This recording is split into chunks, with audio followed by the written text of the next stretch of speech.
Bidirectional learning. This is Miguel.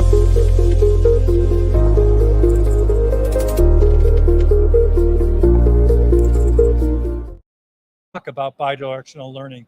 And I'm going to start with a colleague. Ma'am, I would really turn to you. And everyone, I'm talking to Tanchica West. I would like you to share with folks, from the U.S. government perspective, why is bidirectional learning so important?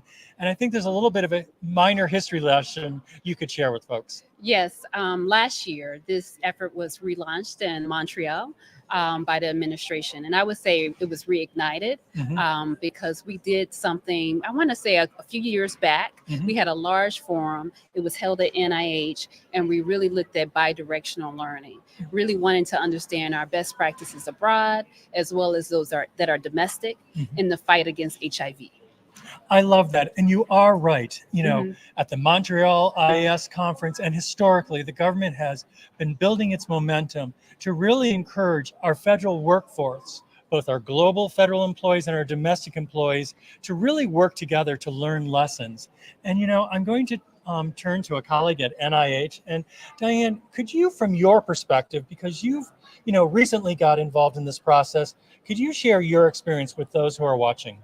Sure. So I work at NIMH, and we do a lot of international work on prevention and adherence to improve prevention efforts and adherence efforts. And we've started partnering with Fogarty to look at reciprocal innovation, because what we were realizing is that as these interventions were tailored in low and middle income countries, they were making adjustments to them which were could be really valuable to us. So we decided that it would be really important to do a more proactive approach, and we put a model together to try to encourage investigators to think about doing reciprocal innovation as they're planning their research. That's really powerful, and I also think you did a paper on that. And we did. We published a paper on it with a model and some sort of direction about how to actually do this proactively, to think about it right from the beginning.